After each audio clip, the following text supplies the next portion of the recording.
एक पुरसुकून सा गांव था जिसका नाम रोशनपुर था।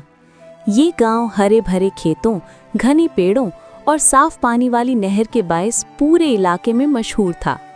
इस गांव के लोग मेहनती, सादा दिल और एक दूसरे के खैरख्वाह थे।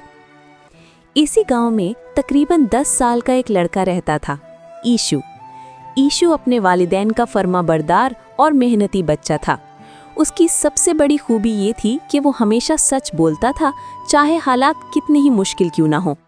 रोज़ाना स्कूल से वापस आने के बाद वो अपने वालिद के साथ खेतों में काम करवाता, कभी पौधों को पानी देता, कभी जानवरों को चारा डालता और कभी नहर के किनारे बैठकर हवा के झोंके महसूस करता। एक दिन ईशु के वालिद ने एक खूबसूरत, सेहतमंद और सफ़ेद रंग की गाय खरीदी। ईशु ने जैसे ही गाय को देखा, वो बेख्तियार खुश हो गया। गाय का नाम रखा गया सफ़ेदा। सफ़ेदा निहायत ही खूबसूरत थी। उसकी आंखों में मासूमियत झलकती थी और वो ईशु को देखकर दुम हिलाती थी। ईशु की भी दिन भर यही ख्वाहिश रहती कि वो किसी न किसी बहाने सफ़ेदा के पास जाकर उसे प्यार करे। कुछ ही दिनों में ईशु और सफ़ेदा के दरमियान एक अजीब सा रिश्ता बन गया। ईशु जब स्कूल जाता तो सफ़ेदा रस्सी खींचकर प्यार से आवाज़ देती और जब वो वापस आता तो वो खुशी से इधर-उधर नाचती। रोशनपुर के गांव में एक आदमी रहता था, हरिया। हरिया बहुत चालाक, लालची और खुदगर्ज था। उसकी आदत थी कि दूसरों की चीज़ों पर नज़र रखता। जब उसने देखा कि ईशु के घर एक खूबसूरत गाय आई है तो उसके दिल में लालच आ गया। वो सोचने लगा, अगर मेरे पास ये सफ़ेदा होती तो मैं रोज़ाना इससे इतना दूध निकालता कि पूरे इलाके में बेचकर खूब पैसे कमाता। ये सोचकर उसने गाय को चोरी करने का मंसूबा बनाया, मगर उसे पता था कि ईशु और उसका बाप रात को गाय को मजबूत रस्सी से बांध कर रखते हैं। एक रात अचानक गांव में तेज बारिश शुरू हो गई। आसमान पर बादल गरज रहे थे और बिजली की चमक सारा मंजर रोशन कर रही थी। सब लोग घरों में दुबक कर बैठे थे। बारिश इतनी तेज थी कि खेतों के कई हिस्से पानी से भर गए।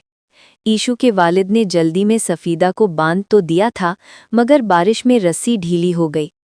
अगली सुबह जब ईशु उठा तो वो दौड़ता हुआ गाय के बाड़े की तरफ गया, लेकिन जैसे ही उसने अंदर देखा, उसका दिल धक से रह गया।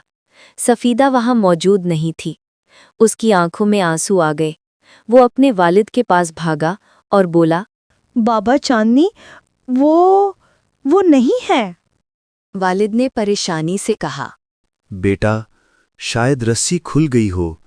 चलो पूरे गांव में ढूंढते हैं। गांव के कई लोग भी इनके साथ शामिल हो गए।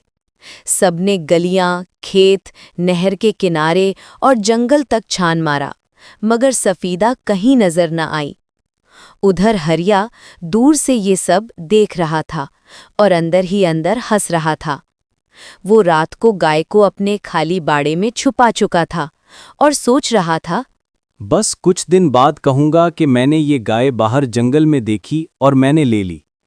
फिर कौन साबित करेगा कि ये ईशु की है? 2 दिन गुजर गए। ईशु के चेहरे की मुस्कुराहट खत्म हो चुकी थी। वो गाय के बगैर खुद को अधूरा महसूस कर रहा था। रात को वो अपने बिस्तर पर बैठा आंखें बंद करके दुआ करता, या रब, मेरी सफ़ेदा वापस दिला दे। अगर वो खो गई है तो उसे महफूज रख। उसकी ये हालत देखकर, उसकी मासूम दुआ सुनकर उसकी माँ की आंखें भी नम हो जातीं। तीसरे दिन ईशु स्कूल से वापस आ रहा था कि रास्ते में उसे हरिया का बच्चा मिला। वो अपने बच्चे से बड़ा प्यार करता था, मगर बच्चे के दिल में भी साफ गोई थी।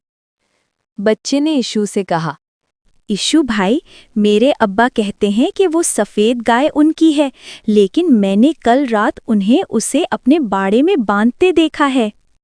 ईशु ने फौरी तौर पर कुछ नहीं कहा और ना ही उस बच्चे को डराया। वो सीधा अपने वालिद के पास गया और सारा वाक़या बताया। वालिद ने गौर से सुना और कहा, बेटा, अगर सफ़ेदा वहाँ है भी तो हमें बगैर सबूत के इल्ज़ाम नहीं लगाना चाहिए। हमारा मज़हब हमें सच्चाई और नरमी सिखाता है, लिहाजा हम हिकमत से बात करेंगे। उस रात गांव में एक छोटी सी पंचायत बुलाई गई। सब मौजिज़ लोग बैठे। यीशु के वालिद ने बड़े अदब से कहा, हमारी गाय खो गई है और हमें शक है कि शायद वो कहीं गलती से किसी के पास चली गई हो। अगर किसी ने देखा हो तो बराहे करम बताए। मैंने तो एक सफ़ेद गाय जंगल के पास देखी थी और समझा वो लावारिस है, इसलिए मैं उसे अपने पास ले आया हूँ। पंचायत के लोग चौंके, मगर यीशु के वालिद ने कहा, अगर वो हमारी गाय है तो वो पहचान लेगी। तमाम लोग हरिया के बाड़े की तरफ चल पड़े। जैसे ही लोग बाड़े के पास पहुंचे और हरिया ने दरवाज़ा खोला, अंदर सफ़ीदा बंधी खड़ी थी। यीशु उसे देखते ही दौड़ पड़ा।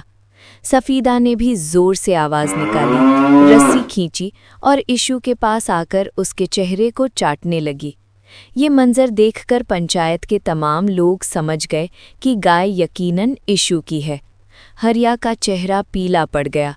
पंचायत की एक बुजुर्ग बोले, हरिया, तुमने झूठ बोला, चोरी की और फिर सच को छुपाने की कोशिश की। ये बहुत बड़ा गुनाह है। हरिया ने शर्मिंदगी से सर झुका लिया। हरिया ने कांपती हुई आवाज़ में कहा, मुझे माफ़ कर दें, लालच ने मेरी आंखें बंद कर दी थी। यीशु का दिल दुखाने पर मुझे शर्मिंदगी है। यीशु के वालिद ने नरमी से कहा, गलती इंसान से होती है, मगर उसे मानना बहादुरी है। हम तुम्हें माफ़ करते हैं, मगर आइंदा अपने दिल को लालच से पाक रखना। हरिया ने यीशु से माफ़ी मांगी। यीशु ने मुस्कुराते हुए कहा, कोई बात नहीं, आप दोबारा ऐसा नहीं करेंगे तो मुझे खुशी होगी। इस जवाब से सब लोग मुतासिर हुए। घर लौटते हुए यीशु के कदम हल्के थे। सफ़ीदा उसके साथ चल रही थी, जैसे वो उसे खोने के बाद अब दोबारा कभी यीशु से दूर नहीं जाना चाहती थी। घर आकर यीशु ने उसे ताज़ा घास खिलाई, उसकी गर्दन पर हाथ फेरा और आसमान की तरफ देखकर फिर दुआ की, या रब, शुक्र है तूने मेरी सफ़ीदा वापस दिला दी। जानवर भी मोहब्बत को पहचानते हैं। और यीशु ने उस दिन के बाद पहले से ज़्यादा एहसास किया कि जीत हमेशा दिल की पाकीज़गी, मेहनत और सच्चाई के साथ होती है।